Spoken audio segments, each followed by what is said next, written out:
Rome was not supposed to lose. It was one of the most powerful states in the ancient Mediterranean. Its armies had defeated kings, crushed rebellions, and conquered territory across Italy. But in 218 BC, something happened that Rome could never have expected. An enemy commander appeared in Italy, not by sea, not through a Roman frontier, but after crossing some of the most dangerous mountains on earth. He brought soldiers, he brought cavalry, and incredibly, he brought elephants. His name was Hannibal Barca, and for years he would turn Rome's greatest strength against itself. He would defeat Roman armies again and again. At one point, Rome's survival seemed to hang by a thread. This is the story of the man who came closer than almost anyone to destroying Rome. To understand Hannibal, we have to go back before the Alps, before Cannae, before Rome began to fear his name. We have to go to Carthage. Carthage was a powerful North African city and one of Rome's greatest rivals. The two powers had already fought a devastating war. Rome had won. Carthage had been forced to surrender territory and pay enormous reparations. But Carthage was not finished. Its leaders turned toward Spain, where they could rebuild their wealth and military strength. One of the men responsible for this expansion was Hannibal's father, Hamilcar Barca. Hamilcar brought his young son into the military world, and according to the ancient tradition, Hannibal swore an oath of hostility toward Rome. Whether every detail of that story is perfectly reliable is debated by historians. But one thing is clear, Hannibal grew up understanding that Rome was Carthage's greatest rival, and he would eventually become its greatest enemy. By his 20s, Hannibal had become commander of Carthage's forces in Spain. Then came the moment that changed everything. The city of Saguntum was an ally of Rome. Hannibal attacked it. After a long siege, Saguntum fell. Rome demanded that Carthage hand Hannibal over. Carthage refused, and in 218 BC, Rome and Carthage went to war. The Second Punic War had begun. Rome expected the conflict to be fought on familiar ground, but Hannibal had another plan. He wasn't going to wait for Rome to invade Carthage. He was going to take the war directly to Rome. Hannibal marched his army north from Spain, across Gaul, toward the Alps. The journey was extraordinarily dangerous. His army had to cross rivers, survive hostile territory, and climb through mountain passes.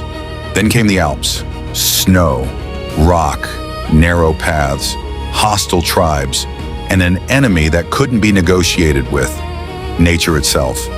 Yet Hannibal kept moving.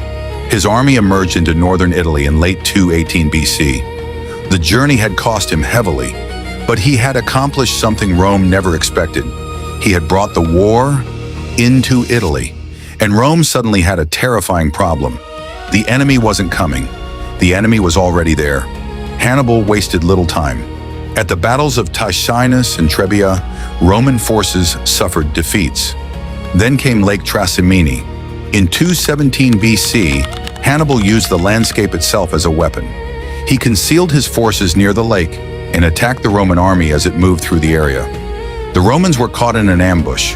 Thousands were killed or captured. Rome was facing disaster, but Hannibal wasn't finished. He had defeated Roman armies. He had crossed the Alps.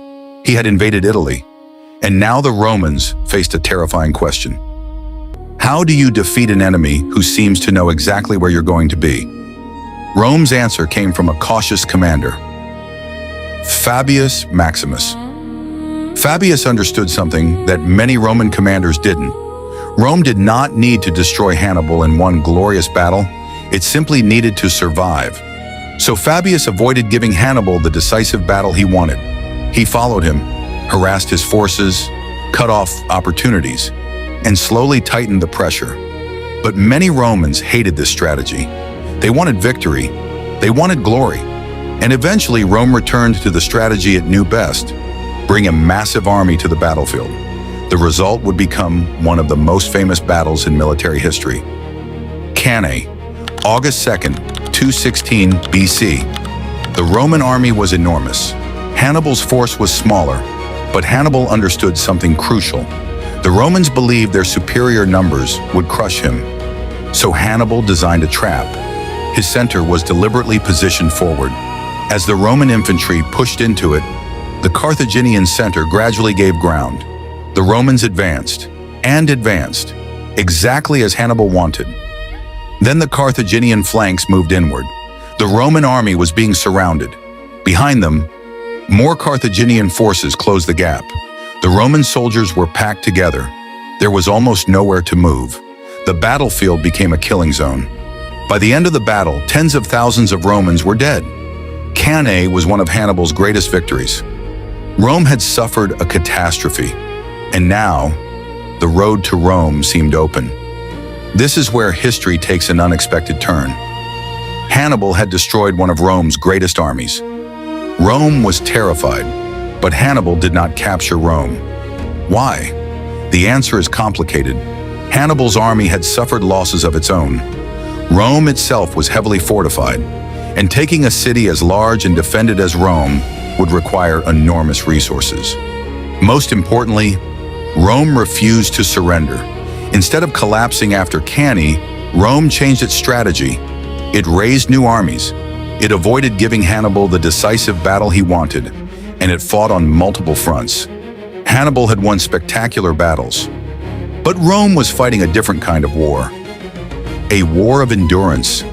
While Hannibal remained in Italy, Rome began attacking Carthaginian power elsewhere, and a young Roman commander began rising through the ranks. His name was Publius Cornelius Scipio. Scipio studied Hannibal's methods. Then he began defeating Carthaginian forces in Spain. Hannibal's brother Hasdrubal attempted to bring reinforcements into Italy, but Rome intercepted him. At the Battle of the Metaurus in 207 BC, Hasdrubal was defeated and killed. Hannibal's chance to unite with his brother was gone. Then Scipio made an even more dangerous move. He took the war to North Africa. He threatened Carthage itself, and Rome had discovered the one thing that could force Hannibal to leave Italy. His homeland. Hannibal was recalled. After years of fighting in Italy, he was going home. But this time, he wasn't returning as the hunter. He was returning as the defender. In 202 BC, Hannibal and Scipio finally faced each other in North Africa. The battle became known as Zama.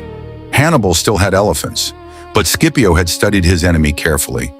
When the elephants charged, the Romans created openings in their formations, allowing many of the animals to pass through instead of smashing directly into the Roman lines. The Roman and Numidian cavalry then played a decisive role. The battle turned against Hannibal. For the first time, the man who had terrified Rome was facing defeat. The Carthaginian army collapsed. Hannibal returned to Carthage, and Carthage surrendered. The Second Punic War was over. Rome had survived, and Hannibal had lost. Hannibal had crossed the Alps. He had defeated Roman armies at Trebia, at Lake Trasimene, and at Cannae. He had spent years fighting deep inside Roman territory, but Rome survived him. And that may be the most important part of the story. Hannibal proved that Rome could be beaten, but Rome proved something even more powerful. It could survive defeat. The man who nearly destroyed Rome could defeat its armies, but he could not destroy its will to fight. And in the end, Rome learned from Hannibal. It studied his victories, adapted his tactics, and eventually turned the lessons of its greatest enemy against him. Hannibal lost the war, but his name survived for more than 2,000 years. Because sometimes, the greatest enemy in history is not the one who wins. It is the one who comes closest to making the impossible happen. Hannibal Barca came dangerously close, and Rome never forgot him. The Hidden Chronicle. History isn't always what we were told. Subscribe for the next chapter.